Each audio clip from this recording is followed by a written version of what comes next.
கர்த்தருடைய நாமத்துக்கு ஸ்தோத்திரம். 273வது வேத வினாவிடைக்கு செல்லும் முன்னதாக 272வது வேத வினாவிடைக்கான பதிலை நான் சொல்லிவிடுகிறேன். கேட்கப்பட்ட கேள்வி யார் யார், அதில் ஒரு பாடலை நான் பாடினேன். அதிலே வருகிற 2 நபர்கள் யார் யார் என்பதை கண்டுபிடிக்க வேண்டும். அதிலே கேட்கப்பட்ட முதல் கேள்வி, பாவத்தின் பலன் மரணம், ஓ பாவி நடுங்கிடாயோ, அந்த கேள்விக்கான பதில் அனனியா சப்பீராள். 2வது, ஒன்றுமில்லாத என்னை என்ற அந்த வரியை பாடினேன். அதுக்கு பேதுருவும் யோவானும் செய்த அற்புதம். 3வது, பாடி துதி மனமே என்று கேட்டிருந்தேன். அது பவுலும் சீலாவும். அடுத்தது, ஓட்டப்பந்தயம் நீ ஓடுகிறாய் என்ற பாடலை பாடினேன். அதுக்கு பிலிப்பு அந்த கந்தா என்பவளுக்கு மந்திரி. அடுத்து 5வது கேள்வி, பலிபிடத்தில் என்னை பரணே என்ற கேள்விக்கு ஆபிரகாம் ஈசாக் என்பது பதில். 6வது கேள்வி, இரட்டிப்பான நன்மைகள் தந்திர இயேசு வாக்களித்தாரே என்ற அந்த கவிக்கு எலியா எலிசா பதிலாக வரும். 7வது கேள்வி, உம்பாதம் பணிந்தேன் என்னாலும் துதியே, அதற்கு மார்த்தாள் மரியாள் பதிலாக வரும்.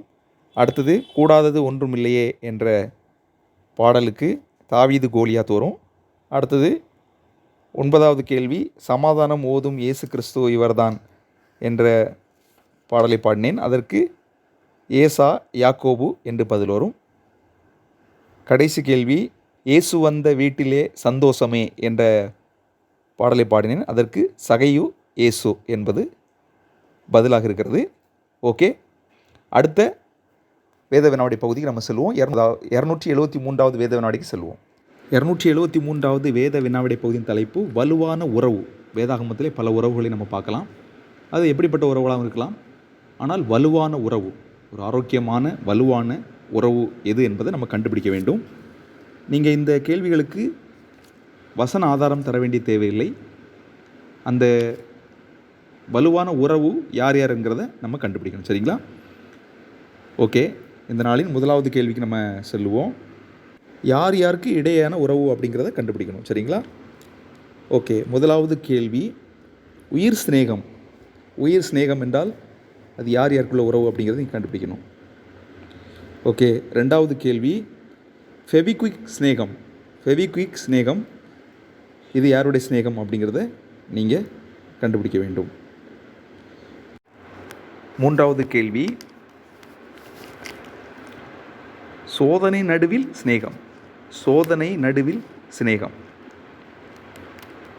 சரிங்களா? இவங்களுடைய அந்த உறவு நீடிப்பதற்கு நிறைய அங்கே சேலஞ்சிங்கான காரியங்கள் நடைபெற்றது. சோதனை நடுவில் சிநேகம். அடுத்தது 4வது கேள்வி, அளவைத்த பாசம். அளவைத்த பாசம். ஓகே, 5வது கேள்வி, தொழிலோடு ஊழியத்தில் பிணைக்கப்பட்ட சிநேகம். தொழிலோடு ஊழியத்தில் பிணைக்கப்பட்ட சிநேகம். இது 5வது கேள்வி. 6வது கேள்வி, வயது வித்தியாசம் பாராத அன்பு. வயது வித்தியாசம் பாராத அன்பு. ஓகே, அடுத்தது 7வது கேள்வி, பிரிவு வேதனை தந்த சிநேகம். பிரிவு வேதனை தந்த சிநேகம். 8வது கேள்வி, மகள் கூட இப்படி இருப்பாளோ என்ன ஒரு சிநேகம். மகள் கூட இப்படி இருப்பாளோ என்ன ஒரு சிநேகம். தகப்பன் தாத்தாவை விடவும் முன்மாதிரியான சிநேகம். தகப்பன் தாத்தாவை விடவும் உண்மையான சிநேகம். இது 9வது கேள்வி. கடைசி கேள்வி, தாய் மகன் சிநேகம்.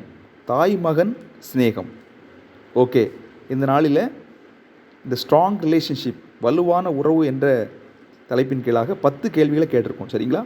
நீங்கள் சரியான விடையை எழுதி அனுப்ப வேண்டும். நீங்கள் வசனத்தை குறிப்பிட வேண்டிய தேவையில்லை. ஒவ்வொரு கேள்விகளையும் நிதானித்து நீங்கள் ஆராய்ந்து அந்த உறவு என்ன அப்படிங்கிறத கண்டுபிடிக்கணும். இந்த வலுவான உறவு யார் யார் இருக்கிறாங்க அப்படிங்கிறத நீங்கள் கண்டுபிடிக்கணும். ரொம்ப எளிதான கேள்விகள் தான். நீங்கள் யோசித்து பதிலளிக்க உங்களை அன்போடு கேட்டுக்கொள்கிறேன். உங்கள் பதிலை எதிர்பார்த்து காத்திருக்கிறேன். நீங்கள் எல்லோரும் உற்சாகமாய் பங்கு பெறுகிறீர்கள். உங்கள் யாருக்கும் நன்றி. அதாவது சோர்ந்து போக வேண்டிய தேவையில்லை. எனக்கு புரிய மாட்டேங்குது அப்படின்னு நீங்கள் நினைக்காதுங்க சில நேரத்தில். ஏன் அப்படின்னா, எல்லாருக்கும் ஆண்டவர் தாளந்து கொடுக்குறாரு. 5, 2, 1 என்று கொடுக்கப்பட்டது. அதனால் ஆண்டவர் எல்லாருக்கும் தாளந்து கொடுத்துருக்கிறாரு. நமக்கு ஒரு வகையான தாளந்து கொடுத்துருக்காரு. அதனால் அதை நினைத்து சந்தோஷப்படுங்க. நம்ம கூடுமான வரைக்கும் நம்ம முயற்சி பண்ணி விடையளிப்போம். பங்கு பெறுகிற யாவருக்கும் இயேசுவின் நாமத்தினால நன்றி. தொடர்ந்து உற்சாகமாய் பங்கு பெறுங்கள்.